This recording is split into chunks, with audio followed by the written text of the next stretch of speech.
దేవునికి స్తోత్రం. హల్లెలూయా. గట్టిగా చెప్దాం హల్లెలూయా. నిర్గమకాండం 34వ అధ్యాయం 22వ వచనం ఎవరైనా తెలిసి చదవండి. నిర్గమకాండం 34వ అధ్యాయం.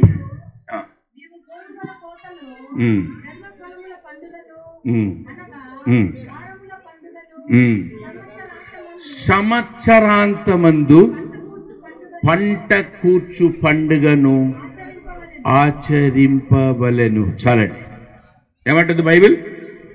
సంవత్సరాంతమందు పంట కూర్చు పండుగను నీవు ఆచరింపవలెను. దేవునికి స్తోత్రం. హల్లెలూయా. ఎంతమంది ఉన్నారు తెలుసా? వారు సుమారు 6 లక్షల మంది ఉన్నారు. 6 లక్షల మందికి దేవుడు మోషే ద్వారా సెలవిచ్చాడు ఏంటంటే, సంవత్సరాంతమందు అంటే చివరిలో నీవు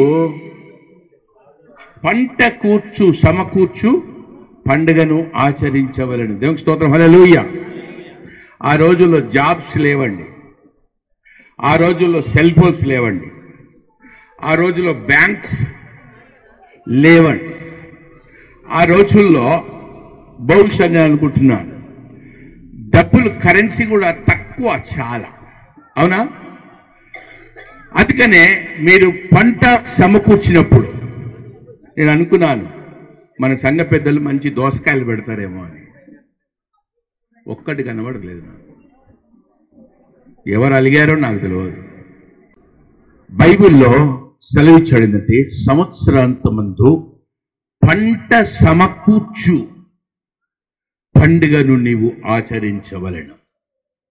అంటే వారు వరి వేయచ్చు, జొన్నలు వేయచ్చు, మొక్కజొన్న వేయచ్చు, కూరగాయలు వేయచ్చు, ఆకుకూరలు వేయచ్చు. ఇంకేమన్నాడు? నాకంటే మీకే కావాలి, మీరేం చెప్పట్లేదు. ఏదైనా సరే పంట వేయచ్చు. ఆ పంట చక్కగా పండి పురుగు పట్టకుండా, వాడిపోకుండా, ఎండకు చక్కగా ఎండపడి, చక్కని వర్షం పడి, చక్కని శీతాకాలమై ఆ పంట మంచి పంటనిచ్చినప్పుడు దాన్ని కోస్తే 100కి 100%, 100కి 90% సమకూర్చిన తర్వాత దాంట్లో నుంచి దేవునికి ప్రథమ ఫలముగా, అంటే ఫస్ట్ బర్న్, ఓ మాటలో చెప్పాలంటే సపోజ్ మేకలు ఉన్నాయి, కోళ్ళు ఉన్నాయి, వీటన్నిటికీ ఆ సంవత్సరంలో ప్రథమ సంతానం, ప్రథమ అంటే మొట్టమొదటిసారి ఇచ్చేయడం. ఈరోజు నేను మార్కెట్కి వెళ్ళాను పొద్దున. ఎంతమంది వెళ్ళారు మీరు? ఎవరు వెళ్ళలేదు? చికెన్ ఎవరు తెలియ? ఓ మనకి మధ్యాహ్నం లంచ్ ఉంది కదా. దేవునికి స్తోత్రం. హల్లెలూయా, హల్లెలూయా. నేను వెళ్ళాను, ఫ్రాంక్గా చెప్తున్నాను. ఈరోజు నాకు అనిపించింది ఏంటంటే నాటుకోడి తెస్తామని వెళ్ళాను. నాటుకోడి తీసుకున్నాను, దాన్ని చక్కగా జోకిచ్చి కట్ చేపించి అంత చేస్తే దాన్ని లోపల తీస్తే ఒక ఫుల్ గుడ్డు బయటకు వచ్చింది.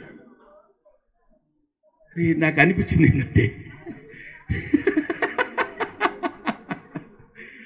గుడ్లు కూడా ఆర్వీఎస్ ఫెస్టివల్లో పెట్టాలి, కోళ్ళు పెట్టాలి, మేకలు పెట్టాలి, ఏదంటే అది దేవునికి సమర్పణ చేయడానికి. దేవునికి స్తోత్రం. హల్లెలూయా. సో అందుకని పంట కూర్చు పండగ సంవత్సరాంతమందు నీవు ఆచరింపవలెను. దేవునికి స్తోత్రం. హల్లెలూయా. మంచిది. నేను ఇక మిమ్మల్ని ప్రశ్న అడగాను, కానీ చాలా ఉన్నాయి చెప్పడానికి. ఒక 3 పాయింట్స్ నేను మీకు జ్ఞాపకం చేస్తాను. రొటీన్గా మనకు బైబిల్లో కనబడే పదాలని చెప్పాలని నేను ఆశపడుతున్నాను. ఆ పదాలే బయట కూడా మనకు ఉంటాయి, తెలుస్తూ ఉంటాయి, బయట ప్రపంచంలో కూడా మనకు అర్థమవుతూ ఉంటాయి. దేవునికి స్తోత్రం. హల్లెలూయా. సో నేను వాక్యంలోకి వెళ్ళేటకు ముందు చిన్న ప్రార్థన చేయాలనుకుంటున్నాను. అందరూ కళ్ళు మూసుకోండి, ప్రభు వైపు చూద్దాం.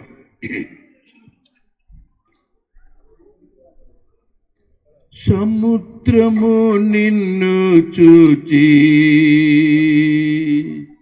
పారిపోయేనయ్యా, సముద్రము నిన్ను చూచి పారిపోయేనయ్యా, యోర్దాను నిన్ను చూచి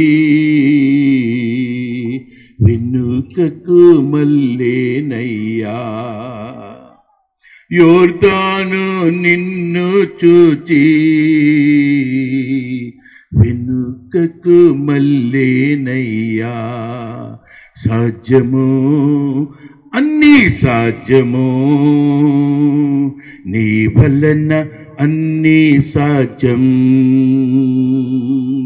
అసాధ్యము నీకు లేనేలేదు, అసాధ్యము లేనే లేదు. పరిశుద్ధుడి తండ్రి పర్లకు మోపడి దేవానికి స్తోత్రం. సిలోయం బ్యాప్టిస్ట్ చర్చిని మీరు జ్ఞాపకం చేసుకున్నారు. నవంబర్ మాసం 2వ ఆదివారం నీకు కృతజ్ఞత చెల్లించటం గాను సంఘమంతా ప్రభా నీ మందిర ఆవరణములోనికి ప్రవేశించారు. ఇంతవరకు నీ దాసు నిలబెట్టుకుని ఆరాధన నడిపించావు ప్రభా. జరగబోయే కార్యక్రమాన్ని బట్టి నీకు స్తోత్రం. నీ వాక్యములోని కొన్ని మాటలు మేము ధ్యానం చేస్తుండగా నీ ఆత్మ సహాయంతో ఇచ్చేమని, ప్రతి విధమైన ఆటంకం కలిగచేసే ఆత్మని యేసుక్రీస్తు నామములో శపిస్తుంటున్నాను. ఆత్మలో విడుదల ప్రకటిస్తుంటున్నాను. మహిమగల తండ్రి, శోభగల దేవా, మాకు వినగలిగే చెవిని, గ్రహించే మనస్సును, దాని ప్రకారం ఆచరించేటువంటి జీవితం మాకు అనుగ్రహించమని యేసుక్రీస్తు నామములో ప్రార్థిస్తున్నాను పరమ తండ్రి. ఆమేన్. హల్లెలూయా. ప్రియులారా, మరి ఇంతకీ ఏం చెప్పదలుచుకున్నారు? మీకు ఆలోచన వస్తూ ఉంటుంది బహుశా మైండ్లో. ఆ ఆలోచన పోనీకి ఫస్ట్ పాయింట్ చెప్తున్నాను. ఒక చిన్న మాట నేను ఆలోచన చేశాను. ఏంటి తెలుసా? ఒక్క పాయింట్, ఫస్ట్ పాయింట్, సంపాదన.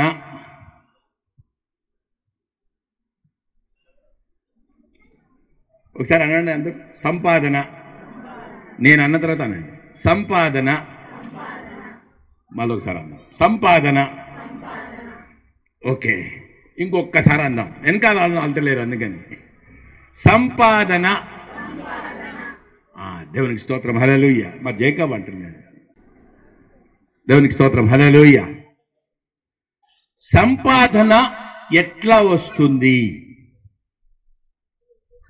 నేను చెప్పిన మాట మీకు అర్థం కావాలి. సంపాదన అంటే డబ్బులు సంపాదించడం, అవునా? అది సంపాదించాలంటే ఎట్లా వస్తుంది? కష్టపడి చెమట వచ్చి మన టైం వెచ్చించి ఒళ్ళోంచి పని చేయాలి. దేవుని స్తోత్రం, హల్లెలూయా. సంపాదనలో 2 రకాలు ఉన్నాయి. నేను బైబిల్ స్పష్టంగా చెప్తున్నా. ఒకసారి తెరవండి. హబక్కూకు గ్రంథం 2వ అధ్యాయం 9వ వచనం. మీ బైబిల్లో దయచేసి టిక్కులు పెట్టుకోండి. హబక్కూకు గ్రంథం 2వ అధ్యాయం 9వ వచనం. పేజీ నెంబర్ ఎంతండి? 771, 771. కొంచెం లీజర్గా వినండి మీరు. ఈరోజు నేను స్పష్టమైన వాక్యం చెప్పబోతున్నా, జాగ్రత్తగా గమనిస్తాను. తనకు అపాయము రాకుండున్నట్లు తన నివాసమును బలపరుచుకొని, జాగ్రత్తగా వినాలమ్మా, అందరు వింటారా? భాగ్య సిస్టర్ చదవండి. తన ఇంటి వారి కొరకై అన్యాయముగా లాభము సంపాదించుకొను వానికి ఏమాట? అందరూ అందాం, శ్రమ. ఏ సంపాదన ఇది? ఓ మై గాడ్, డొంక తిరుగుడు సంపాదన అంటారు దీన్ని. దేవునికి స్తోత్రం, హల్లెలూయా. జాగ్రత్తగా గమనించండి, నా మాట జాగ్రత్తగా వినండి. నీ చేతికి వచ్చే డబ్బులు నీవు సంపాదించే డబ్బులు, నీవు కష్టపడి చెమటోర్చి పనిచేసే డబ్బులు, నువ్వు కంప్యూటర్ మీద పనిచేస్తున్నావా, ఇంట్లో అంట్లు దోముతున్నావా, లేకపోతే ఒక బిల్డింగ్ కడుతున్నావా, లేకపోతే ఒక మంచి డాక్టర్వా, నర్సువా, ఏదో నాకు ఒకటైతే వాస్తవం, నీవు ఒక పని చేస్తున్నావు, ఆ పనికి నీకు సంపాదన వస్తుంది. బైబిల్లో 2 రకాల సంపాదనలు. ఒకటేం తెలుసా, నువ్వు కష్టపడి పని చేసి సరి అయిన మార్గంలో సంపాదించే డబ్బు కరెక్ట్ అని. రెండో మని గురించి బైబిల్ చెప్తుంది. ఏమంటున్నాడు తెలుసా ఆయన? తన ఇంటి వారి కొరకై, భర్త కానీ భార్య కానీ పిల్లలు కానీ ఎవరైనా సరే ఇంట్లో మిగతా వారి కోసం అన్యాయముగా లాభము సంపాదించుకొని వానికి శ్రమ. దేవునికి స్తోత్రం, హల్లెలూయా. ఫ్రీగా వస్తుందంటే తీసుకొచ్చి మనం ఇంట్లో పెట్టుకుంటాం. దానివల్ల ఎంత లాసో, ఎంత శ్రమనో దయచేసి గమనించాలని నేను ఆశపడుతున్నాను. దేవునికి స్తోత్రం, హల్లెలూయా. ధనం ఉండాలి, సంపాదన ఉండాలి. అది నువ్వు కష్టపడి పని చేసి ఒళ్ళొచ్చి చెమట కార్చి నీ టైం వెచ్చించి నీ జ్ఞానాన్ని వెచ్చించి సంపాదించేది చాలా ప్రాముఖ్యమైందండి. ఒకవేళ తప్పుడు మార్గంలో, అన్యాయమైనటువంటి మార్గంలో, దేవునికి వ్యతిరేకమైన మార్గంలో ఒకరిని దోచుకొని చేసేటువంటి పని, ఒకరి దగ్గర అన్యాయంగా తీసుకున్నామని నీ ఇంటి వారికి ఉపయోగిస్తే అది నీకు శ్రమ అంటున్నాడు దేవుడు. ఏం జరుగుతుందండి? దేవునికి స్తోత్రం, హల్లెలూయా. నాకు బాగా ఇష్టమైనటువంటి మాట చెప్తున్నాను. అన్యాయంగా ఎవరైనా సంపాదించారు అనుకోండి, అది ఎట్లా పోతుంది తెలుసా? డెఫినెట్గా దేవుడు తీసేస్తాడు. ఒక వ్యక్తి దేవుని దగ్గర సాక్ష్యం చెప్పాడండి. ఆయన పేరు జకర్యా. పొట్టోడు యేసు ప్రభు చూడాలని ఆశపడ్డాడు. మేడి చెట్టు ఎక్కాడు. ప్రభు ఆ దారిలో పోస్తున్నాడు, పిలిచాడు, జకర్యా కిందికి రా అన్నాడు. నేను ఇంటికి వస్తా పదా అన్నాడు. ఇంటికి వచ్చాడు. ఇంట్లో చూస్తే పెద్ద పెద్ద సోఫాలు, పెద్ద కిచెన్, మంచి హౌస్, ఇల్లు, పెద్ద బిల్డింగ్. అది చూసి యేసు ప్రభు ఆశ్చర్యపోయాడు. నీ డైనింగ్ టేబుల్ దగ్గర కూర్చుంటా అన్న. డైనింగ్ టేబుల్ దగ్గరికి వస్తే కూర్చున్నాడు. టోటల్గా అన్నీ ఉన్నాయి. జకర్యాని పిలిచాడు. ఏంటి జకర్యా, ఏంటి? ప్రభా, ఈరోజు నువ్వు నా ఇంటికి వచ్చావు, నేను నా సొంత రక్షకుడిగా అంగీకరించాను, నా పేరు పెట్టి పిలిచావు నీవు. నేనేం చేస్తా తెలుసా? అన్యాయంగా ఏదైతే సంపాదించానో వాళ్ళ దగ్గరికి పోయి 4 అంతలు రిటర్న్ చేస్తా. నా మాట కాదండి, ఇది బైబిల్ మాట. దేవునికి స్తోత్రం, హల్లెలూయా. అంటే నేను అన్యాయంగా ఏదైనా తీసుకున్నాను అంటే దానికి 4 అంతలు రిటర్న్ చేస్తా. నాకొద్దు, ఎందుకంటే నాకు నువ్వు ఉన్నావు. దేవునికి స్తోత్రం, హల్లెలూయా. ప్రియులారా, నేను ఈ మాట ఎందుకు జ్ఞాపకం చేస్తున్నానంటే చాలా ప్రాముఖ్యమైందండి. డబ్బు విషయములో చాలా జాగ్రత్తగా ఉండాలి. Be careful. నీది కాంది నీకు దొరికితే అవసరమై తీసుకెళ్ళి పోలీసులకు ఇచ్చాలా, ఎవరికైనా ఇచ్చాలా. కానీ నీ దగ్గర పెట్టుకున్నావు, దానివల్ల పెద్ద లాస్. దేవునికి స్తోత్రం, హల్లెలూయా. ఒకసారి నా కూతురు పెళ్లి చేశాను. మీలో చాలామంది వచ్చారు. పెళ్ళి అంతా అయిపోయింది, రిసెప్షన్ అయిపోయింది. ఇంటికి వెళ్తున్న టైంలో మా కూతురు అన్నది, డాడీ నా సెల్ ఫోన్ పోయింది డాడీ అన్న. నేను 80,000 రూపాయలు పెట్టి సెల్ ఫోన్ కొనిచ్చాను. 80,000 అంటే కొంచెం మనసు ఉంటుంది దాంట్లో. నీ ధనం ఎక్కడ ఉంటుందో నీ మనసు, సెల్ మా ధనం ఉంది, దాని మీదే మనసు ఉంది. డాడీ సెల్ ఫోన్ పోయింది డాడీ అని. నేను ఒక మాట నా అమ్మ పోనీ అమ్మ అయిపోయింది, దేవుడు అద్భుతంగా నీ పెళ్లి చేశాడు, సంతోషం. పోతే పోయింది 80,000 సార్ ఫోన్ పోయి. ఒకవేళ ఎవరైనా తీసుకున్నాడు అనుకో, లాస్ ఎవరికి తెలుసా? నీకు కాదు, వాడికే లాస్. ఎవరికి లాసు? ఎందుకు? వాడు అన్యాయంగా తీసుకుంటున్నాడు. ఈ పెళ్లిలో నాకు దొరికిందని తీసుకొచ్చి ఇవాళ అవసరమైతే, అంతే కదా, అయిపోయిందండి. మీరు నమ్మండి నమ్మకండి. మళ్ళా సేమ్ నా కొడుకు పెళ్లి చేశాను. మీకు తెలుసు, మీరు అందరూ చాలా మంది వచ్చారు. కొడుకు పెళ్లిలో మా కొడుకు ఏమన్నాడంటే పెళ్లికి ముందు, డాడీ మన కార్ని క్లీన్ చేయించుకొస్తా డాడీ అన్నాడు. కడిగించుకొస్తా. పోరా అన్న, దాన్ని అంతా రిపేర్ చేయించాడు, లోపలంతా కడిగాడు. కడిగితే ఏం జరిగింది తెలుసా? ఈ పోయిన ఫోను ఆ కారు అడుగులో దొరికింది. దేవునికి స్తోత్రం, హల్లెలూయా. సో దేవుడు నాకు ఒక చిన్న విశ్వాసం ఇచ్చాడు. ఏంటంటే ఎవరికైనా దొరికితే అన్యాయంగా వాళ్ళు తీసుకుంటే లాస్ వాళ్ళకే, నా విశ్వాసం అది. పాపం ఎవరికి దొరకలే వాళ్ళకి లాస్ కాలే. దేవునికి స్తోత్రం, హల్లెలూయా. గట్టిగా చెప్దాం, హల్లెలూయా. ప్రియులారా, బైబిల్ ఒక మాట చెప్తుందండి. సామెతల గ్రంథం 11వ అధ్యాయం 28వ వచనం ఒకసారి చదవండి. సామెతలు 11:28 వచనం. జాగ్రత్తమా. ధనమును నమ్ముకొనువాడు పాడైపోవును, నీతి మంతులు చిగురాకు వలె వృద్ధునందుడు. దేవునికి స్తోత్రం, హల్లెలూయా. ఇటు చూడండి జాగ్రత్తగా. ధనమును నమ్ముకొని వాడు ఏమవుతాడట? పాడైపోతాడు. Don't believe the money. అంటే డబ్బుని నమ్మద్దు. నమ్మద్దు అంటున్నామండి, మనకు అవసరం లేదా అండి? దేవునికి స్తోత్రం, హల్లెలూయా. అవసరమే. కానీ బైబిల్ ఏమంటుంది తెలుసా? ధనమును నీవు నమ్ముకోవద్దు, నీతిమంతుడు చిగురాకు వలె వర్ధిల్లుతాడు. దేవునికి స్తోత్రం, హల్లెలూయా. నీతిమంతుడు అంటే ఏం తెలుసా అండి? ధనంకి పైన దేవుడు ఉంటాడు. ధనం మీద మనస్సు కాదు, ధనాన్ని సృష్టించిన దేవుని మీద మనస్సు ఉండాలి. దేవునికి స్తోత్రం, హల్లెలూయా. ఇంకొక మాట బైబిల్ చూడాలి. లూకా సువార్త 18వ అధ్యాయం 25వ వచనం. లూకా 18:25 వచనం.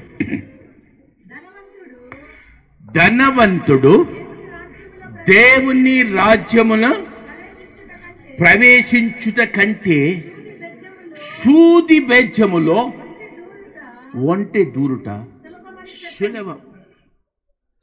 నేను చాలాసార్లు చెప్పానండి ఈ మాట. నాకెందుకు మరలా ఈ మాట వచ్చింది. దేవునికి స్తోత్రం, హల్లెలూయా. ధనవంతుడు దేవుని రాజ్యములో ప్రవేశించుట కంటే సూది బెజ్జములో ఒంటె దూరుట సులభమట. ఆ దారమే పడతలేదు దాంట్లో. సరిగా చూసి చూసి సన్నగా చేసి దాంట్లో సూది బెజ్జములో పెడతాం మనం. కానీ బైబిల్ ఏమంటుందంటే బెటర్ సూది బెజ్జములో ఒంటైనా దూరుతుందట. ఒంట ఎంత పెద్దగా ఉంటుందండి? దూరుతుంది అసలు, అసంభవం అసలు. సూది బెజ్జములో దారం పెట్టడమే మనకు కష్టమవుతుంది. ఒకవేళ పెద్ద దారం తీసుకుపోయాడు అనుకోండి, ఇంకా అసలు పట్టదు. దారమే పట్టదంటే ఒంటె పడుతుందట. పడుతుంది. నేను మామూలుగా మాట్లాడుతున్నాను. సూది బెజ్జములో ఒంటె దూరుట సులభం. అంటే ఒంటె కంటే మనం తక్కువేనండి. మనిషి ఈజీగా పట్టదు. మనిషి అటు నుంచి ఇటు ఈజీగా పోతున్నాడు. ఏదైనా వస్తువు అటు నుంచి ఇటు ఈజీగా పోవచ్చు. సూది బెజ్జములు పోదు అసలు. కానీ బైబిల్ ఏమంటుందంటే ఒంటె ఈజీగా పోతుందట, కానీ ధనవంతుడు పరలోకం పోవడం మాత్రం కష్టపడ్డ అసంభవం. దేవునికి స్తోత్రం, హల్లెలూయా. మీరు అనవచ్చు, ఎవరండి ధనవంతులు? మీలో ధనవంతులు లేరా? నాకు తెలియదు. నేనైతే కాదు. దేవునికి స్తోత్రం, హల్లెలూయా. గట్టిగా చెబుదాం, హల్లెలూయా. ప్రియులారా, జాగ్రత్తగా విన్నా. నేను రీసెంట్గా ఒక ధనవంతుడు గురించి చదివాను. భారతదేశంలో ముంబైలో ఒక ఇల్లు కట్టాడు. ఆయన పేరు అంబానీ. ఏం పేరండి? మీ దగ్గర రిలయన్స్ ప్లస్ ఉందా? రిలయన్స్ ఉందా? షాపింగ్ మాల్ ఉందా? దాంట్లో ఏమేమి దొరుకుతాయి? అన్నీ దొరుకుతాయి. చివరికి కూరగాయలు కూడా పెడతాండి ఈ మధ్య. అన్నీ దొరుకుతాయి. దాని owner Ambani, the richest person in India, మహాధనవంతుడు, కోటీశ్వరుడు. పెద్ద ఇల్లు కట్టాడండి, 70 అంతస్తులు కట్టాడు. ఆయన భార్య పిల్లలు ఉండడానికి. ఆయన ఇంట్లో పని మనుషులట 180 మంది. ఎంతమంది అండి? ఓ మై, మన చర్చికి అంతమంది రాదు. దేవునికి స్తోత్రం, హల్లెలూయా. గట్టి చెబుదాం, హల్లెలూయా. ఒక్క పని మనిషికి జీతం లక్షల్లో ఉంటుందండి.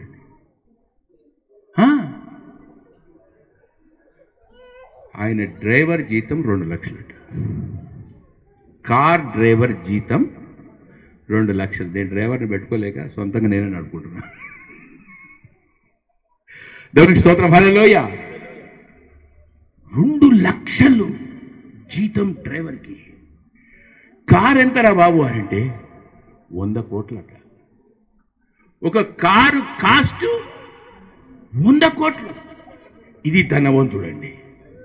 ఇక ఈ ధనవంతుడు పరలోకం పోతాడా? మీరు చెప్పండి నాకు. బైబిల్ కరెక్టా కాదా? బైబిల్ ఏమంటుందంటే, ధనవంతుడు దేవుని రాజ్యంలో ప్రవేశించిన కంటే సూది బెజ్జములో ఒంటె దూరట ఈజీ, సులభం. దేవునికి స్తోత్రం, హల్లెలూయా. అందుకని ధనవంతులు పరలోక రాజ్యానికి పోరాడు. ధనవంతులు పరలోక రాజ్యానికి పోరాడు. అమెరికా దేశంలో ఒక 20 సంవత్సరాల క్రితం గొప్ప దైవజనుడు అండి. ఆయన పేరు డాక్టర్ బిల్లీ గ్రహాం. ఎంతమంది విన్నారు? రీసెంట్గా ఒక 4-5 ఇయర్స్ అవుతుంది ఆయన చనిపోయి ప్రభునందు నిద్రించి. డాక్టర్ బిల్లీ గ్రహాం గారు ఎంత ధనవంతుడు తెలుసా? అమెరికా ప్రెసిడెంట్ ఆయన్ని పిలిచి ప్రార్థన చేయించుకొని పంపిస్తాడు. ప్రార్థన చేయించుకొని పంపిస్తే ఉత్తరాన్ని పంపిస్తాడా? ఉత్తరాన్ని పంపిస్తాడు. బిల్లీ గ్రహాం వచ్చి ప్రార్థన చేయాలి ఆ ప్రమాణ స్వీకారం వచ్చడానికి అంటే ఉత్తగానే పంపిస్తాడా? నాకు తెలిసి ఆ ప్రెసిడెంట్ బిల్లీ గ్రహాం ఇంటికి ఒక కారు పంపించి ఉంటాడు. ఆ కారులో బిల్లీ గ్రహాం రావాలి. బిల్లీ గ్రహాం దైవజనుడు ప్రార్థన చేసిన తర్వాత ఈయన బైబిల్ మీద చేయబెట్టి ప్రమాణ స్వీకారం చేయాలి. ఈ అమెరికా దేశానికి నేను ప్రెసిడెంట్గా ప్రమాణ స్వీకారం చేస్తున్నాను, బైబిల్ ప్రమాణంగా చెప్తున్నాను, న్యాయం చేస్తాను ఈ దేశానికి. దేవునికి స్తోత్రం, హల్లెలూయా. బిల్లీ గ్రహాం కోటీశ్వరుడు. Billy Graham is not a ordinary man. ఎంత కోటీశ్వరుడు తెలుసా బిల్లీ గ్రహాం? ఆయన పీరియడ్లో సువార్త ప్రకటించే ప్రపంచ దైవజనులు ఎంతమందో లెక్కేస్తే, ఎంతమంది సేవలో ఎంతమంది రక్షించబడుతున్నారు లెక్కేస్తే, బిల్లీ గ్రహాం వాక్యం చెప్తే రక్షించబడే వారే ఎక్కువ. దేవునికి స్తోత్రం, హల్లెలూయా. గట్టిగా చప్పలు కూడా దేవుని మహిమ. బిల్లీ గ్రహాం మంచి ధనవంతుడు, బిజినెస్ మ్యాన్. ఏంటి తెలుసా? ఆత్మలని సంపాదిస్తున్నాడు. దేవునికి స్తోత్రం. ఆత్మల్ని పరలోకం తీసుకుని వెళ్తున్నాడు. ఒక్కసారి వాక్యం చెప్తే విడిపోయిన భార్యాభర్తలు కలిసిపోతాడ. ఒక్కసారి దేవుడు వాక్యం చెప్తే కుటుంబంలో నెమ్మది, సమాధానం లేకుండా సమాధానాన్ని దేవుడు అనుగ్రహిస్తాడు ఆయన మాటలు వింటూ ఉంటే. ప్రియమైన శిలోయం బాప్టిస్ట్ చర్చ్ సంఘస్థులారా, ఈరోజు మీ జీవితాలను ఒకసారి పరీక్ష చేసుకోవాలి. నా ఆశ, నా ప్రార్థన. వాక్యం ముగించే లోపు నీ వాక్యం వింటూ ఉంటే నీ కుటుంబం కట్టబడాలి, నీ కుటుంబంలో సమాధానం రావాలి, నీ కుటుంబంలో నెమ్మది రావాలి. దేవునికి స్తోత్రం, హల్లెలూయా. గట్టిగా చెప్దాం, హల్లెలూయా. ధనవంతుడు దేవుని రాజ్యంలో ప్రవేశించుట కంటే సూది బెజ్జములో ఒంటె దూరుట ఈజీ. మీరు ఇంటికి వెళ్తారు, మళ్ళీ ధ్యానం చేయండి. ఈ మాట ఏంది ఇలా చెప్పాడు? దేవునికి స్తోత్రం, హల్లెలూయా. ప్రియులారా, నేను ఇక 2వ పాయింట్లోకి వెళ్తున్నాను. 20వ అధ్యాయము 36వ వచనం.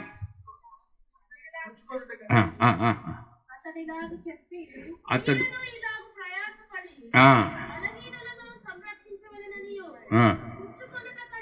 ఏమంటాడు? ఏమంట? పుచ్చుకొనుట కంటే ఇచ్చుట ధన్యం. ఇప్పుడు మన టాపిక్ ఏందండి? ఇచ్చుట. బైబిల్ ఏమంటుందండి? బైబిల్ ఏమంటుంది తెలుసా? పుచ్చుకొనుట కంటే ఇచ్చుట ధన్యం. దేవునికి స్తోత్రం. హల్లెలూయా. గట్టి చెప్దాం హల్లెలూయా. నయనకలు చెప్పాలా? పుచ్చుకొనుట కంటే చేయి పెట్టాడమ్మా, ఒక్క చేయి చాలే.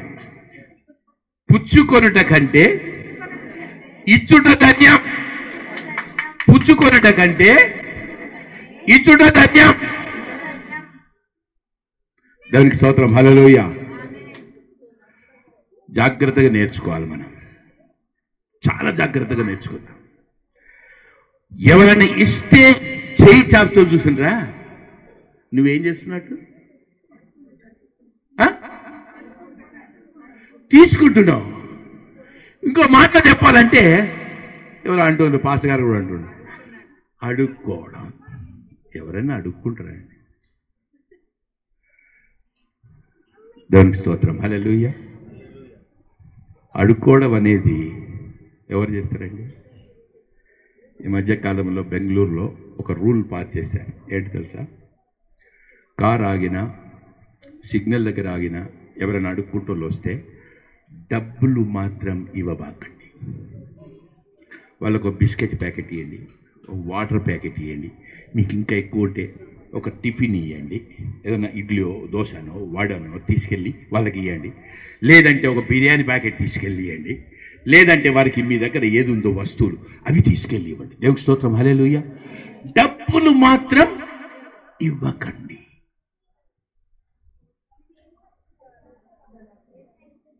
దీని వెనకాల చాలా బిజినెస్ ఉందంట, నాకు తెలియదు. చాలామంది చెప్తుంటే విన్నాను నేను. ఏం తెలుసా? కొంతమంది వ్యక్తులు కొంతమంది అనాథల్ని తీసుకెళ్ళి కాలో చెయ్యో ఇరగొట్టి, కావాల్సి ఇరగొట్టి, వాళ్ళకి బాగా లేకుండా ఇరగొట్టి తీసుకొచ్చి ఆ సిగ్నల్ దగ్గర నిలబెట్టి ఎంత అడుక్కుంటాడు చేసి, ఆ అడుక్కునే డబ్బుల్ని తీసుకొని ఇట్లా ఒక 10 మందిని 10 సిగ్నల్ దగ్గర పెడితే 10 మంది దగ్గర వచ్చిన డబ్బులన్నీ తీసుకుంటే లక్షాధికారి అవుతానట వాడు. 100కు 100% అన్యాయం సొమ్ము. దేవునికి స్తోత్రం. హల్లెలూయా. అందుకనే గవర్నమెంట్ ఏం చేసిందంటే, ఈ మధ్యకాలంలో భారతదేశ గవర్నమెంట్ కూడా ఏమంటుందంటే, డబ్బులు ఇవ్వకుండా అడుక్కునే వాళ్ళకి వస్తువులు ఇవ్వండి, మీకు తోట వరకు ఒక మంచి చీర ఇవ్వండి, ఓ డ్రెస్ ఇవ్వండి, లేకుంటే ఒక మంచి బిర్యానీ ప్యాకెట్ ఇవ్వండి, ఏదని ఇవ్వండి. కానీ అందుకనే బైబిల్ ఏమంటుందంటే, పుచ్చుకొనుట కంటే ఇచ్చుట ధన్యం. దేవునికి స్తోత్రం. హల్లెలూయా. ప్రాక్టికల్గా ఈరోజు నేర్చుకోవాలి. నా ఉద్దేశం అయితే అది, నా ఆలోచన అయితే అది. పుచ్చుకొనుట కంటే అంటే అడుక్కోవడం కంటే నీవు దానం చేయడం, ఇవ్వడం, నీవు ఒకరికి సహాయం చేయడం ధన్యత. దేవునికి స్తోత్రం. హల్లెలూయా. ఈరోజు మీకు అందరికీ నేను ఒక మాట చెప్తున్నానండి. దేవుడు ఎంత గొప్పోడు తెలుసా? దేవుడు ఎంత గొప్పోడు తెలుసా? ఆయనకున్న ఒక్కగానొక కుమారుణ్ణి మన కోసం ఇచ్చేశాడు. ఆయనకున్న ఒక్కగానొక కుమారుణ్ణి యేసు ప్రభుని లోకానికి పంపించి మన పాపం నిమిత్తం శిలువలో రక్తం కార్చి చనిపోయి పాతి పెట్టబడి తిరిగి లేచినటువంటి ఆ యేసు ప్రభు రక్షకుడిగా మన కొరకు దేవుడు ఇచ్చాడు. ఇచ్చే లక్షణం దేవుడిది. ఇచ్చే లక్షణం దేవుడిది. దేవుడి లక్షణం మనం కలిగి ఉండాలి. మనం కూడా ఇచ్చేవారిగా ఉండాలి, తీసుకునేవారిగా ఉండవద్దండి, పుచ్చుకునేవారిగా ఉండవద్దు.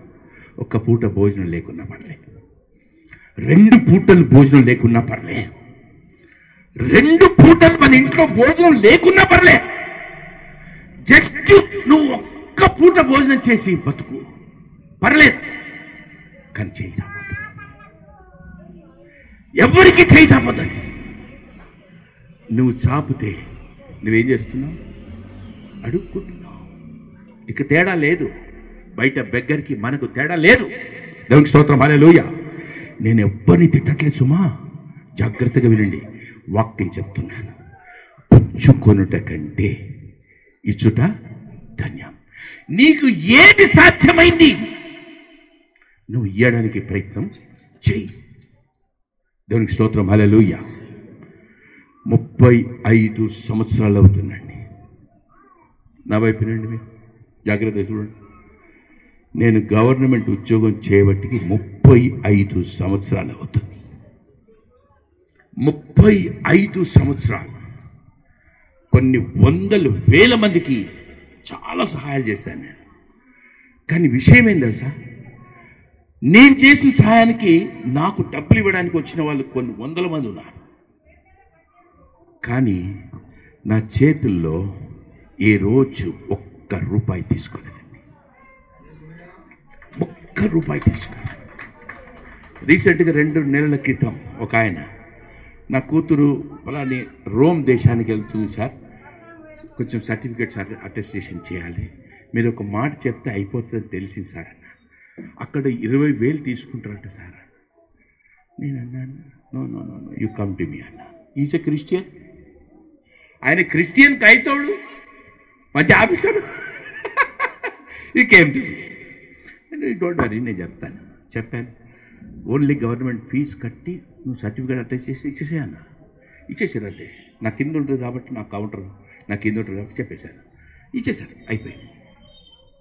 2 రోజుల తర్వాత ఆయన వచ్చి, సార్ సర్టిఫికేట్స్ అయిపోయినాయి సార్, అటెస్టేషన్ చేశారు సార్ అని ఒక కవర్లో ఇంత కట్ట డబ్బులు పెట్టి ఇట్లా తెచ్చి, సార్ ఇక్కడ కింద టేబుల్లో పెడతాను సార్ అన్నాడు.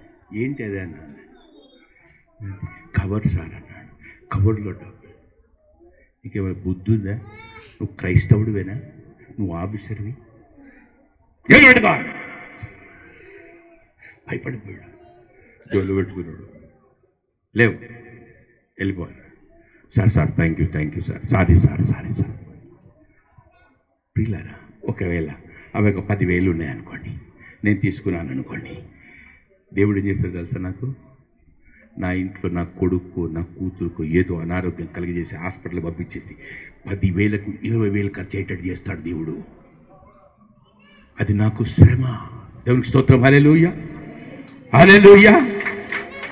అందుకని బైబిల్ ఏమంటుందంటే, పుచ్చుకొనుట కంటే ఇచ్చుట ధన్యం. పుచ్చుకొనుట కంటే ఇచ్చుట ధన్యం. ఒక మాట బైబిల్ చదువుదాం. 2వ కొరింథీ రాసిన పత్రిక 8వ అధ్యాయం 4వ వచనం. పాస్టర్ ఇంకా ఏం లేదు కదా కార్యక్రమం? Right, okay, right. 2వ కొరింథీ 8వ అధ్యాయం 4వ వచనం.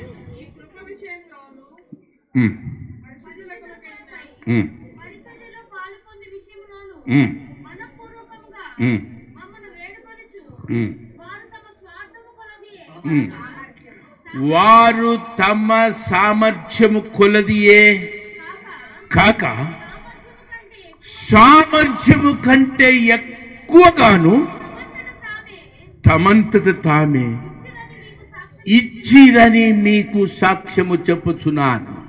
అపోస్తలుడైన పౌలు ఒక సంఘానికి రాస్తున్నాడు. అది సిలోయం బాప్టిస్ట్ సంఘం కావచ్చు, అప్పుడు కొరింథీ సంఘం.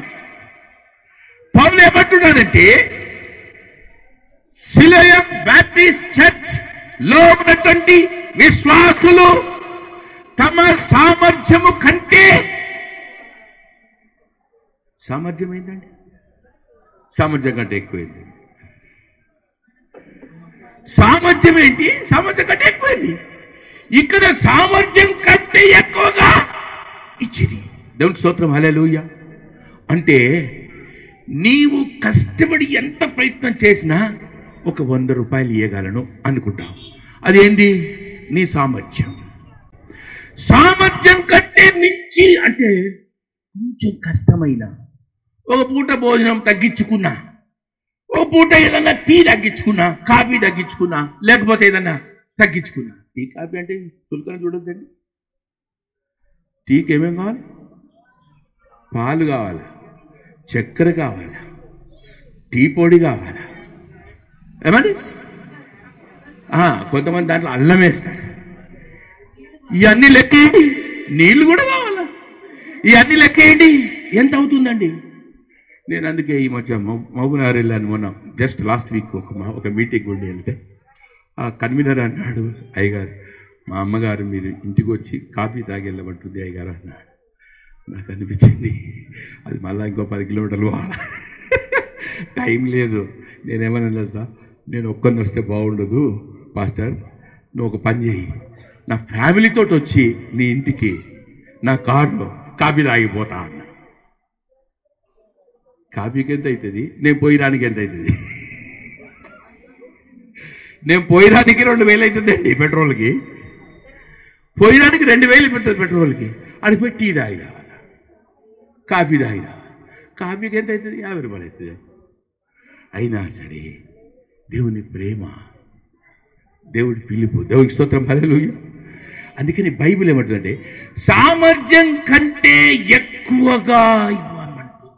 మళ్ళీ ఒకసారి చదువమ్మా ఆ పాట, ఆ మాట. వారు తమ సామర్థ్యము కంటే, సామర్థ్యం కొలిదే కాక సామర్థ్యము కంటే ఎక్కువగా తమంతట తామే ఇచ్చారా అని సాక్ష్యం చెప్తున్నారు. దేవుడికి స్తోత్రం, హల్లెలూయా. సామర్థ్యము 100 రూపాయలు అంటే ఇప్పుడు పూలం ఉందనుకో 100 రూపాయలు ఇవ్వగలదు. సామర్థ్యం కంటే ఎక్కువ అంటే 150 రూపాయలు ఇవ్వాలి. 50 రూపాయలు ఎక్కువ కదా, అది కొంచెం కష్టమవుతుంది. కష్టమైనా సరే కొంచెం ఇస్తా. అది ఎట్లా తెలుసా, చిట్టువా పాస్టర్ గారు చెప్పారండి 100 రూపాయలకు కాదు 150 ఇవ్వమన్నాడు, 150 ఇస్తాడు. కాదు, నేను చెప్పినని కాదు, ఇది బైబిల్లో ఉన్న మాట. అందుకేమంటాడు, తమంతగా తామే ఇచ్చిరి. వాళ్ళు ప్రేరేపించబడి సామర్థ్యం 100 రూపాయలు, కానీ సామర్థ్యం కనిపించేటే 150 రూపాయలు. 150 రూపాయలు ఇస్తున్నాయండి.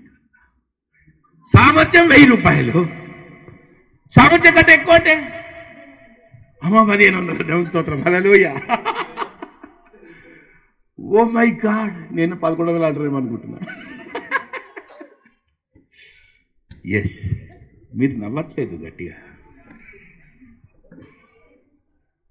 నిన్నెవ్వరు బలవంతం చేయట్లే, ఎవ్వరు ఫోర్స్ చేయట్లే. నీకు ఏ సామర్థ్యం ఉంది దేవునికి కానికి. ఒకవేళ సామర్థ్యం మించి నేను కష్టమైనా సరే ఇస్తాను. ఒక్క పూట చికెన్ మానుకుంటాను, 500 రూపాయలు మెలుగు, 500 కానుకేస్తాను దేవునికి. దేవునికి స్తోత్రం, హల్లెలూయా. ఈరోజు నేను చికెన్కి వెళ్ళానని చెప్పాను కదా, చికెన్కి వెళ్తే ఆ చికెన్ కాస్ట్ 1,200 రూపాయలు. వామ్మో క్రిస్టఫర్ వామ్మో అంట. మామూలు కోడి కాదు, నాటుకోడి. అది నాటుకోడి. నేనేం చేశాను, నా కళ్ళ ముందు వాడు కట్ చేయాలని నా ఉద్దేశం. అది 2 కోళ్ళు తీసుకొని జోకి కట్ చేయించాను. 1,200 రూపాయలు. అమ్మ బాబోయ్, మంచి కొర్రమేం చేప వచ్చేది కదా. కానీ ఒకవేళ నాటుకోడి మానేశాను అనుకోండి, ఆ 1,200 దేవునికి కానుకేస్తామనుకున్నా అనుకోండి, అనుకోవచ్చు కదా, అనుకుంటాం. దేవునికి స్తోత్రం, హల్లెలూయా. నెక్స్ట్ టైం నాటుకోడిదే, ఆ నాటుకోడి డబ్బులు కానుకేస్తా. దేవునికి స్తోత్రం, హల్లెలూయా. గట్టి చెప్తా. నేను కొంచెం ఓపెన్గా మాట్లాడుతుంటాను, కొంచెం ఫ్రీగా మాట్లాడుతుంటాను.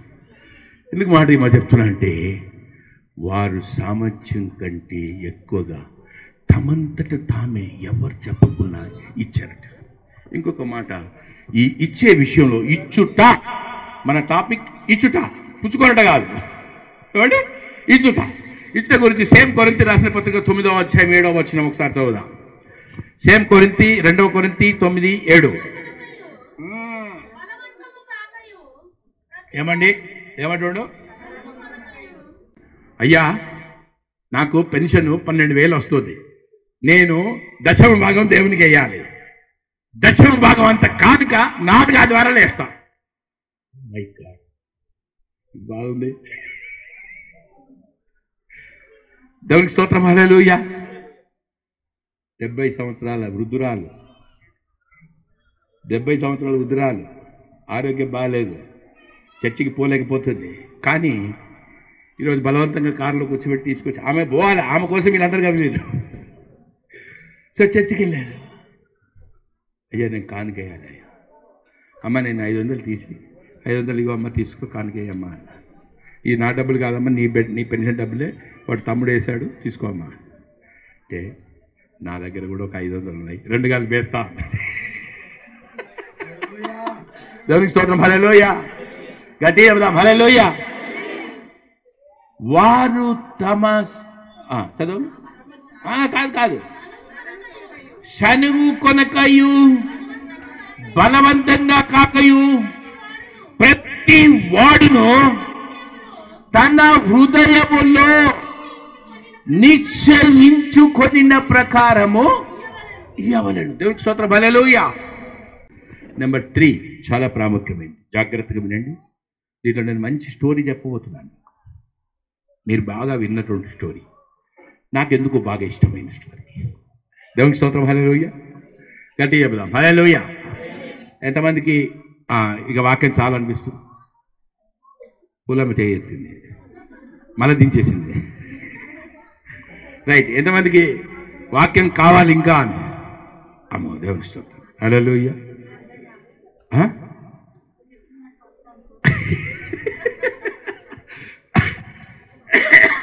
దేవుని స్తోత్రం. హల్లెలూయా. ఈ మధ్య నేను ఒక దైవజనుని కలిశాను. ఆయన పేరు Ezekiah Francis. Is a great prophet, ప్రవక్త. ఒక మాట చెప్పాలంటే ఇప్పుడు బ్రతికున్నాడు. లాస్ట్ వీకే కలిశాను. దేశాలకు వెళ్ళి ఈ దేశం బాగుపడుతుందని చెప్పేటువంటి ప్రవక్త మన దేశంలో ఉన్నాడు. నాకు చాలా ఆశ్చర్యం. ఆయన చెల్లి నా బ్యాచ్ మేట్ ఒక సంవత్సరంలో. ఆయన ఎంత గొప్ప దైవజనుడు అంటే బైబిల్ మూసేస్తాడు, వాక్యం ఏం చెప్తాడు తెలుసా? ఆయన కళ్ళ ముందు స్క్రీన్ మీద ప్రభు ఏ మాటలు చూపెడతా ఆ మాటలు చెప్తాడట. అంటే రాత్రి ఉండి నేను ప్రిపేర్ కావాలా, పేపర్లో రాసుకోవాలా, ఈ పాయింట్లు రాసుకోవాలా, ఈ 3 పాయింట్లు చెప్పాలా, 5 పాయింట్లు చెప్పాలా, ఇవన్నీ లేదు. దేవునికి స్తోత్రం. హల్లెలూయా. వచ్చి జనం ముందు నిలబడితే దేవుడు స్క్రీన్ మీద చూపెడుతున్నాడో ఆ మాటలు చెప్తూ ఉంటాడట. దేవునికి స్తోత్రం. హల్లెలూయా. అంటే is a great man of God. Really is a great man of God. నాకు బాగా ఆశ్చర్యం వేసింది. దేవునికి స్తోత్రం. హల్లెలూయా.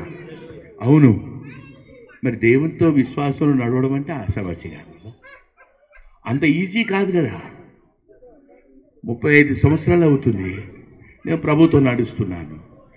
ఒకరు తిట్టేటోళ్ళు ఉంటారు, ఒకరు అరే వీడికేం పోయే కాలం, ఇంత మంచి ఉద్యోగం ఉంది, బిల్డింగ్ మీద బిల్డింగ్ కట్టొచ్చు కదా అనేటోళ్ళు ఉన్నారు. తీసుకోడు, వీడికేం పోయే కాలం. దేవునికి స్తోత్రం. హల్లెలూయా. ప్రియులారా, 3వ పాయింట్ నేను చెప్పబోతున్నాను. దేవుని యందు భయము భక్తి కలిగి ఉండుట. యెహోవా యందు భయం భక్తి కలిగి ఉండుట. నెంబర్ 1 భయం, నెంబర్ 2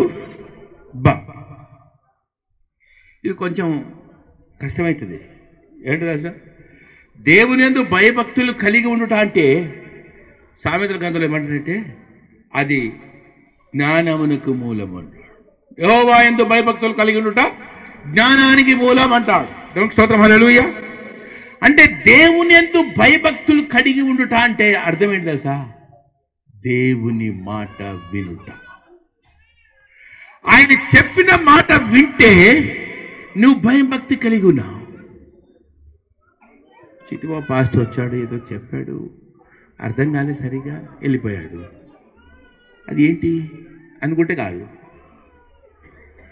ఆ చెప్పింది బైబిల్లో ఉందా లేదా, ఉంటే దాన్ని నేను అనుసరిస్తున్నానా లేదా, అది నువ్వు పరీక్ష చేసుకోవాలా. దేవునికి స్తోత్రం. హల్లెలూయా. ప్రియులారా, ఎవరని చెప్పండి, నేను ఎప్పుడు ఒక మాట అంటుంటాను, ఎవరున్నా ఎవరు లేకున్నా పనులు ఆగవు. ఇప్పుడు చర్చి ఉంది, సిలోయం బాప్టిస్ట్ చర్చి, ముద్దా శాంబాబు గారు వెళ్ళిపోయారు, ఆగిపోయిందా? ఓ 3 సంవత్సరాలు 4 సంవత్సరాల తర్వాత ఒక చిన్న డిస్టర్బెన్స్ అయింది, ఓ పాస్టర్ వెళ్ళిపోయాడు, చర్చ ఆగిందా? ఒకవేళ నేనున్నాను, వెళ్ళిపోయాను, ఆగుతుందా? యోనాతాన్ పాస్టర్ ఉన్నాడు, వెళ్ళిపోయాడు. అవుతుందా? ఎవరు ఆపరండి? ఇది నడిపించేవాడు దేవుడు. దేవునికి స్తోత్రం, హల్లెలూయా. ఎవరున్నా లేకున్నా దేవుడు నడిపిస్తాడు. నాకు బాగా ఇష్టమైనటువంటి ఒక మాట. ఒకసారి నేను 30 సంవత్సరాల నుంచి గవర్నమెంట్లో పనిచేస్తున్నాను. సుమారు ఒక 15 మంది చీఫ్ మినిస్టర్లను చూశాను నేను కల్లారా. వైఎస్ రాజ్ సెక్రటరీలా పంచ చదువుకుంటూ మా సెక్రటరీలకు రావడం నేను చూశాను. కొన్నియేటి రోసయ్య రావడం చూశాను. కిరణ్ కుమార్ రెడ్డి రావడం చూశాను. ఎప్పుడో నాకు బాగా గుర్తుంది, ఆ మర్రి చెన్నారెడ్డి ఇటు కట్టెపట్టుకొని వచ్చి చూడ. వీళ్ళందరినీ చూశాను నేను. కానీ ఒక ఆయన సినిమా యాక్టర్ వచ్చాడు. ఎవరైనా? ఎన్టీ రామారావు. ఇప్పుడు హైలైట్ పవన్ కళ్యాణ్ కావచ్చు. ఎన్టీఆర్ వచ్చినప్పుడు చూశాను. అందరూ అనుకున్నారు ఏం తెలుసా, ఆయన చనిపోయినప్పుడు ఇక అయిపోయింది ఆంధ్రప్రదేశ్ రాష్ట్రం, పడింది, అయిపోయింది, క్లోజ్ అనుకున్నారు. కానీ దేవుడు విడిచిపెట్టడే. ఎవరున్నా లేకున్నా ఆయన నడిపిస్తాడు. దేవునికి స్తోత్రం, హల్లెలూయా. గట్టిగా చెప్దాం, హల్లెలూయా. యెహోవా యందు భయభక్తులు కలిగి ఉండుట 3వ పాయింట్. ఈ భయభక్తులు కలిగి ఉండే వ్యక్తి, ఒక వ్యక్తిని చూపెడతా బైబిల్లో మీకు. అబ్రహాం దేవుడితో నడిచాడు. అబ్రహాం దేవుడితో మాట్లాడాడు. అబ్రహాం దేవుని మాట విన్నాడు. అబ్రహాం దేవుని మాటకి లోబడ్డాడు. జాగ్రత్తగా వినండి. దేవునికి స్తోత్రం, హల్లెలూయా. ఒకసారి నా వైపు చూడండి అందరు. మీరు ఇంటికి వెళ్తారా చదువుకోండి. ఆదికాండం 22వ అధ్యాయం 1 నుంచి 19 వచనాల వరకు ఒక చక్కని పోర్షన్ ఉందండి. ఓ fine day God called Abraham. ఇక రానా అబ్రహాం దగ్గరికి వచ్చాడు. ఏమంటే జాగ్రత్తగా వినండి. పాత స్టోరీయే కానీ దీని లోపల కొన్ని పాయింట్స్ చెప్తున్నాను నేను మీకు. ఆత్మకు అర్థం కాని, ఆత్మలో ఒక లాంటి ఉజ్జీవం వస్తుంది. ఇది వింటే ఖచ్చితంగా వస్తుంది నేను అనుకుంటున్నాను. అబ్రహాం దేవుడు పిలిచాడు అన్నాడు. మనల్ని పిలిచాడా? ఎందుకు చచ్చిపోచ్చాము? ఒకసారి ఒక సేవకుడు నన్ను పిలిచాడు. బ్రదర్ నీకు పిలుపు ఉందా అన్నాడు. నేనేం చెప్పాలి? 35 సంవత్సరాలు అవుతుందిరా బాబు దేవునితో నడుస్తున్నాను, నీకు పిలుపు ఉందా అన్నాడు. పిలుపు ఉందా అంటే అర్థమైంది. దిస్ ఈజ్ వెరీ ఇంపార్టెంట్, చాలా ప్రాముఖ్యమైనది. దేవుని పిలుపు లేకుండా సేవ చేస్తే ఆ సేవ నడవదు. దేవుడి పిలుపు దొరకో నువ్వు పడిపోవు, నువ్వు దేవుడితో నడుస్తూ ఉంటావు. దేవునికి స్తోత్రం, హల్లెలూయా. పిల్లరా, అబ్రహాం దేవుని పిలిచాడు. వచ్చాడు. అబ్రహాంతో చాలా క్లోజ్గా ఉంటాడు దేవుడు. మీకు అందరికి బాగా తెలుసు. దేవుడు ఏమన్నాడు తెలుసా? అబ్రహామా, నీవు బాగా ప్రేమించే నీ ఏకైక కుమారుని ఇస్సాకును నాకు బలి అన్నాడు. అబ్రహాం మాట విన్నాడు, చక్కగా బాగానే ఉంది. దగ్గరికి వచ్చాడు. సరే ప్రభు అన్నాడు. ఆడ జరిగిన పాయింట్ ఏంటంటే 3 పాయింట్లు చెప్పబోతున్నాను నేను, జాగ్రత్తగా వినండి. అబ్రహాం దేవుడు పిలిచాడు. నీవు బాగా ప్రేమించే, ఏమన్నాడది? నీవు బాగా ప్రేమించే నీ ఏకైక కుమారుడు ఇస్సాకును నాకు బలివన్నాడు. అంటే దేవుడు బలి కావాలి కోరుతుండా? నువ్వు మేకని తెచ్చి బలి కొల్లాలంట, ఓ కోడిని తెచ్చి బలి చేయమంటున్నా? బలి అర్పణ కంటే, బలి అర్పణ కంటే దేవుని మాట వినట గొప్పది. నీ ఇచ్చే అర్పణ కంటే నీవు దేవుని మాట వింటున్నావు చూసినా, అది చాలా ప్రాముఖ్యమైంది. దేవునికి స్తోత్రం, హల్లెలూయా. అబ్రహాం రా అన్నాడు, పిలిచాడు. నువ్వు బాగా ప్రేమించే నీ కుమారుడు నాకు బలి అన్నాడు. మోరియా పర్వతం మీదకి వెళ్ళు, అక్కడ నీ కుమారుడు నాకు బలి అన్నాడు. సరే ప్రభా అన్నాడు. నెక్స్ట్ డే లేచాడు. ఇద్దరు పని మనుషులు రెడీ చేసుకున్నాడు, ఒంటని రెడీ చేశాడు, దానికి గంటలు కట్టాడు, తన కుమారునికి చెప్పాడు, నాన్న వెళ్దాం. అరే రెడీ అయిపోయాడు, కట్టెలు వేసుకున్నారు, పట్టుకున్నారు, వెళ్ళిపోతున్నారు. నెక్స్ట్ డే నడుచుకుంటూ నడుచుకుంటూ నడుచుకుంటూ నడుచుకుంటూ మోరియా పర్వతం దగ్గరికి వెళ్ళారు. అక్కడికి వెళ్ళిన తర్వాత అబ్రహాం ఏం చెప్పాడు తెలుసా? జాగ్రత్తగా వినాలండి. అక్కడికి వెళ్ళిన తర్వాత అబ్రహాం ఏమన్నాడు తెలుసా? ఆ ఇద్దరు పని వారిని ఆ ఒంటని అక్కడ కింద వదిలేశారు. మీరు ఇక్కడ ఉండండి, మేము పైకి వెళ్ళి దేవుడికి బలర్పించి మరలా వస్తామన్నా. బైబిల్లో ఉన్నది మాట, నా మాట. జాగ్రత్తగా చదువుదాం, ఒకసారి చూద్దాం. 22వ అధ్యాయం ఆదికాండం. ఆదికాండం 22వ అధ్యాయం. జాగ్రత్త తీయాలి త్వరగా. 22వ అధ్యాయం 5వ వచనం. మీరు గాడిదతో ఇక్కడనే ఉండుడి, నేనును ఈ చిన్నవాడును అక్కడికి వెళ్ళి దేవునికి మొక్కి మరలా మీ యొద్దకు వచ్చేద్దామని చెప్పి. అమ్మమ్మ ఆగమ్మ. ఓ మై గాడ్, ఏమంటున్నాడు ఇక్కడ మనిషి? ఇద్దరి పని వాళ్ళతో చెప్తున్నాడు, ఒంటని అక్కడ పెట్టాడు, నేను ఈ పసివాడు ఇద్దరం కలిసి పైకి వెళ్తాం, దేవుని మొక్కుతాం, మరలా తిరిగి వస్తాం. ఇది రైట్ మాటనా తప్పు మాటనా?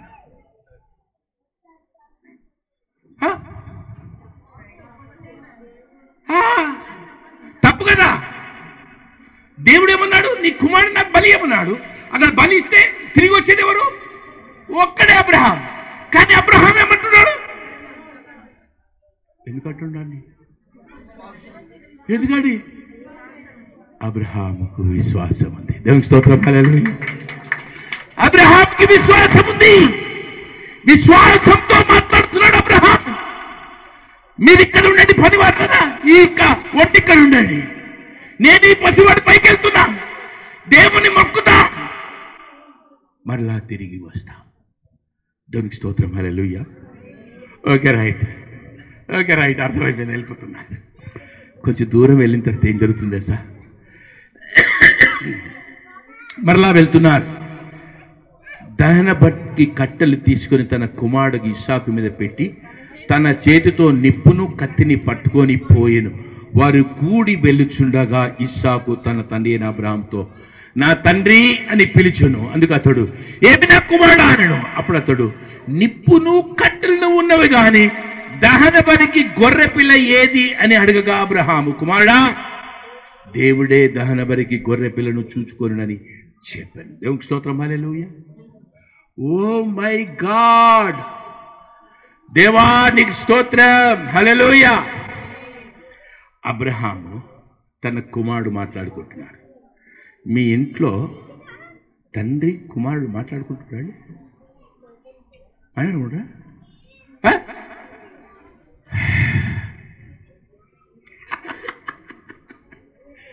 ఎస్. అబ్రహాం వయసు ఎంత చెప్పు? 100 సంవత్సరాలు వాడు పుట్టాడు. వాడు ఇప్పుడు కట్టెలు మోస్తున్నాడు, వాడు నడుస్తున్నాడు, వాడిని మీద కట్టెలు పెట్టి పైకి నడిపించుకొని పోతున్నాడు పర్వతం మీదకి. చిన్నపిల్లాడు కాదు, పసివాడే, కానీ చిన్నపిల్లాడు కాదు. 3 రకాల పిల్లలు ఉన్నాడు. 12 సంవత్సరాల లోపు పిల్లలు, 18 సంవత్సరాల లోపు పిల్లలు. 18 సంవత్సరాలు దాటిందంటే వాడు మేజర్. మేజర్ అంటే పెద్దవాడిగా. ఇక వాడికి మనకు సంబంధం లేదు. అమెరికా దేశంలో అయితే సంబంధం లేదు. మన దేశంలో అయితే 60 సంవత్సరాలైనా మన ఇంట్లో పెట్టుకొని కాపాడుతుంటారు. సో దేవునికి స్తోత్రం. హల్లెలూయా. 12 సంవత్సరాల లోపు పిల్లలు ఉంటారు. యేసు ప్రభు కూడా 12 సంవత్సరాల లోపల ఏ పని చేయలేదండి. 12 సంవత్సరాల నుంచి 30 సంవత్సరాల వరకు ఒడ్రంగి పని చేశాడు వాళ్ళ ఇంట్లో. ఏం చేశాడు? ఇగో చూడండి, పులిపీఠం ఉంది, ఈ చెక్కతో తయారు చేసింది, ఇది యేసు ప్రభు తయారు చేసేవాడు. దేవునికి స్తోత్రం. హల్లెలూయా. అంటే ఆయన పని ఏంది? వాళ్ళ తండ్రి పని ఒడ్రంగి పని. ఇప్పుడు డోర్లు ఉన్నాయి, విండోస్ ఉన్నాయి, ఇవి తయారు చేసేది ఒడ్రంగి వాళ్ళు చేస్తారు. యేసు ప్రభుకి ఇవన్నీ తయారు చేయడం బాగా తెలుసు. అందుకని మనల్ని కూడా తయారు చేస్తున్నాడు. దేవునికి స్తోత్రం, హల్లెలూయా. అయితే విషయం ఏం తెలుసా, ఇద్దరు కలిసి వెళ్తున్నారు. తండ్రి ఈ కుమారుడి మీద కట్టెలు పెట్టాడు, కట్టెలు మోస్తున్నాడు. ఈ తండ్రి ఒక చేతిలో నిప్పు పట్టుకున్నాడు. ఆ రోజులు అగ్గిపెట్టెలు లేవు, టార్చ్ లైట్లు లేవు. ఏమని ఆ నిప్పు పట్టుకున్నాడు, మరొక చేతితోటి కత్తి పట్టుకున్నాడు, ఖడ్గం పట్టుకున్నాడు. నడిచి వెళ్తున్నారు. పిల్లోడికి ఎక్కడో డౌట్ వచ్చింది. ఏమన్నాడు తెలుసా, నా తండ్రి కట్టెలున్నాయి, కత్తి ఉంది, నిప్పు ఉంది, కానీ దహన బలికి బలి పశువు లేదే. అబ్రహాం ఏమంటుండే తెలుసా, ఏమనాలి?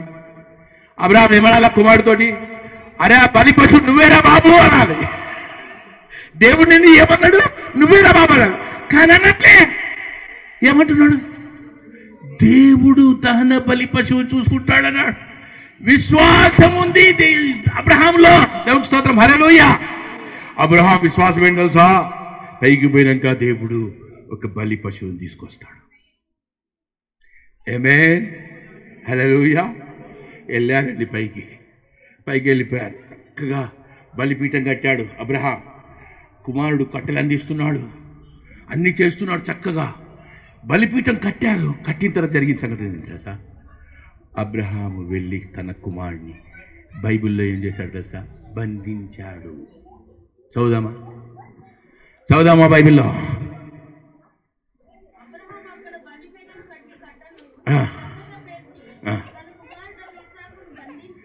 ఇస్సాకును బంధించి ఆ పీఠము పైనున్న కట్టెల మీద ఉంచెను. దేవునికి స్తోత్రం, హల్లెలూయా. ఇటు వైపు చూడండి. నాకు ఏమండి మీరు అందరూ ఒకసారి నా వైపు చూడండి, మీకు అర్థమవుతుందో లేదు నాకు తెలియదు. అబ్రహాము వయసు 100 సంవత్సరాలు కాదు, నేను అనుకుంటున్నాను 112 సంవత్సరాలు. ఈ కుమారుడు వయసు ఒకవేళ 12 సంవత్సరాలు కావచ్చు. వాడు చక్కగా మాట్లాడుతున్నాడు, నడుస్తున్నాడు, కట్టెలు మోస్తున్నాడు, అని చేస్తున్నాడు. బలిపీఠం కడుతుంటే హెల్ప్ చేశాడు, బలిపీఠం కట్టించాడు. అబ్రహాము అమాంతం వెళ్ళి వాడిని బంధించాలి. మా మనవాడు ఇంట్లో ఉరుకుతాంటే నేను వెనకాల పట్టుకోవడమే కష్టమవుతుంది నాకు. యంగ్ స్టేజ్లో ఉన్న ఇస్సాకును పోయి బంధించాలంటే వాడు విడిపించుకోకుండా చేతులు కాళ్ళు కంప్లీట్గా కట్టేయాలి అసలు. ఓ మై గాడ్, ఇది ఎట్లా సాధ్యమండి? వాడు పారిపోవచ్చు, నన్ను పట్టుకుంటాడని పారిపోవచ్చు. ప్రియులారా, దేవుడు గొప్పవాడండి. అబ్రహాము కుమారుణ్ణి బలవంతంగా బంధించాడు. కానీ బైబిల్ ఏమంటుంది తెలుసా, అబ్రహాము ఇస్సాకును ప్రేమించను. ఒక్కగానొక్క కుమారుని బాగా ప్రేమించను. 100 సంవత్సరాలు అప్పుడు పుట్టాడు వీడు. నాకు ఎంత సంతోషం ఇస్తున్నాడు వీడు పుట్టడం వల్ల. అరే వాట్ ఏ గ్రేట్. కానీ అబ్రహాము దేవుని మాట లోబడి వాడిని బంధించి తీసుకొచ్చి బలిపీఠం మీద పడుకోబెట్టాడు. బలిపీఠం మీద పడుకోబెట్టాడు. ఏం చేస్తున్నాడు తెలుసా, కిందికి వంగి కత్తి పైకి తీశాడు. తన చేతిలో ఖడ్గం పట్టుకున్నాడు, కత్తి పైకి తీశాడు. బలి ఇచ్చేటప్పుడు ఏం చేస్తారు తెలుసండి, కత్తితోటి ఫస్ట్ ఎక్కడ నరుగుతారండి? చేతుల, కాళ్ళ, ఏంటండి తల్వారితో తల లేపేస్తారు. ఇట్లా కత్తి పైకి లేపడండి. దేవుని దూత స్వరం వినబడుతుంది, అబ్రహామా. ఎప్పుడైతే దేవుడి స్వరం ఆ దూత ద్వారా విన్నాడు అబ్రహాం, ఆగాడు. ఏం చెప్తాడు దేవుడు? గొప్ప విషయం ఏం తెలుసా, నీ ఒక్కగానొక్క కుమారుణ్ణి నాకు ఇయ్యడానికి నువ్వు వెనకాలేదయ్యా. అబ్బా, ఎంత గొప్ప భయభక్తులు కలవడవయ్యా నువ్వు. దేవునికి స్తోత్రం, హల్లెలూయా. గట్టిగా చప్పట్లు కొట్టే ఉన్నాయి. మరి బైబిల్లో రాశాడండి, నువ్వు ఆపు, ఆ చిన్నవాడి మీద నీ కత్తి చెయ్యి వేయకు అన్నాడు. దేవుడు ఒక పొట్టేల్ని అక్కడ పొదల్లో ఉంచాడు. 110-12 సంవత్సరాల వయసున్న అబ్రహాము పరిగెట్టుకుంటూ వెళ్ళి ఆ పొట్టేళ్ళు పట్టుకున్నాడు. పొట్టేలు దొరుకుతుందండి, ఇంట్లో కోడే దొరకదు. పొట్టేలు వెళ్ళాడు, పొట్టేళ్ళు పట్టుకొచ్చాడు, కుమారుడు తీశాడు, పొట్టేలు దాని మీద పెట్టాడు, యెహోవాకు బలి అర్పించాడు. దేవునికి స్తోత్రం, హల్లెలూయా. పరలోకపు దేవదూత అబ్రహాంని ఏమంటుంది తెలుసా? ఒక చక్కని మాట అంటుంది, చూద్దాం బైబిల్లో. 12వ వచనం.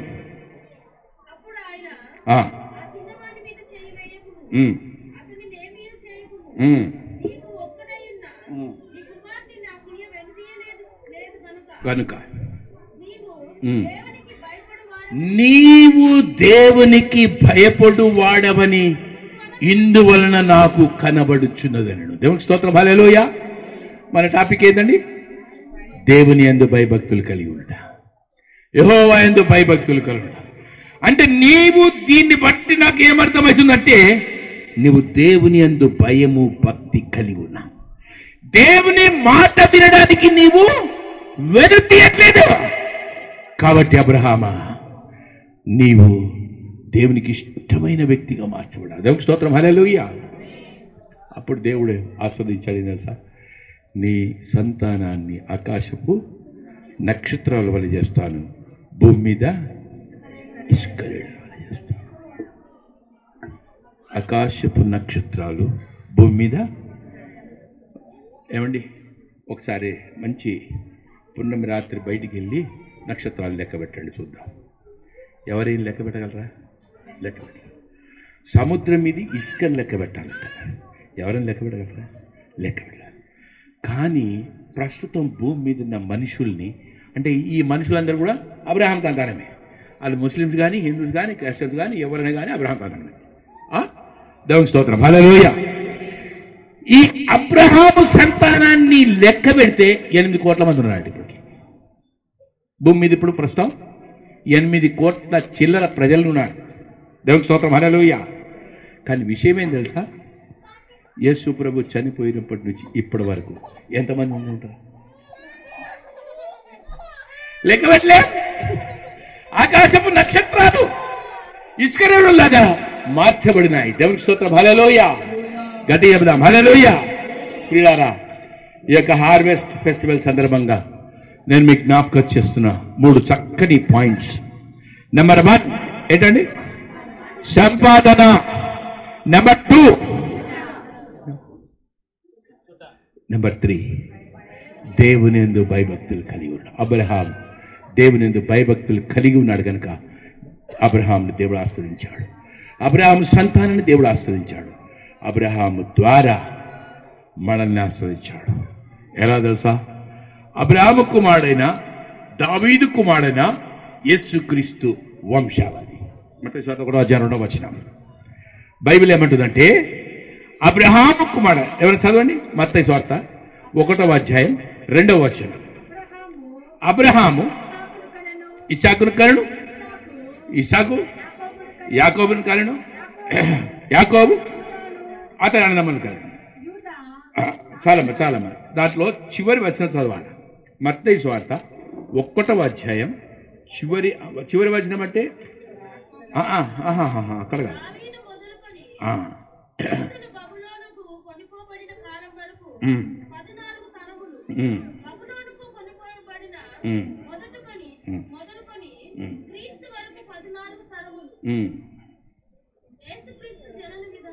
చాలా నేను ఒక మాట చెప్తున్నా.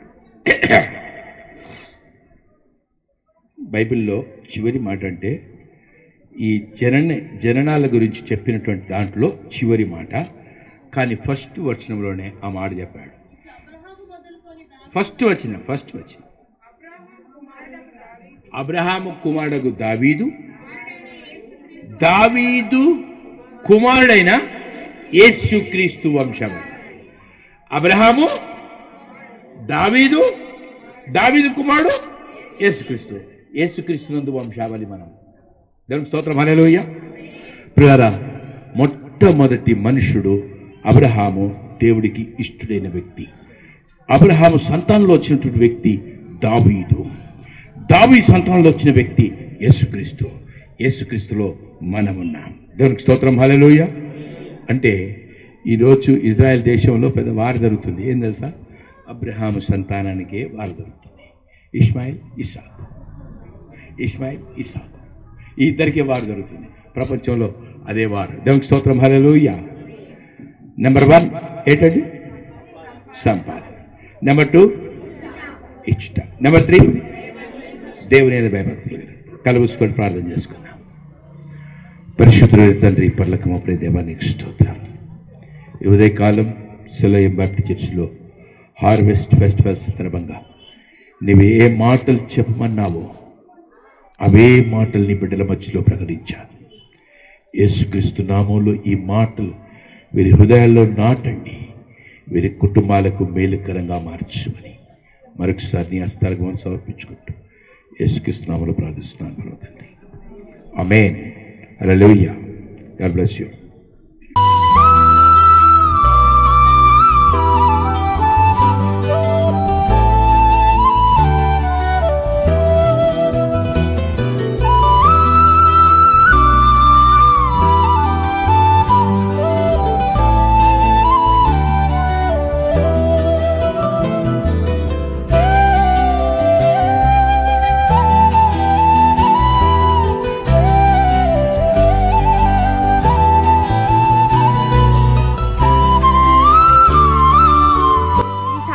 నచ్చినట్లయితే లైక్, షేర్, సబ్స్క్రైబ్ చేసుకోండి.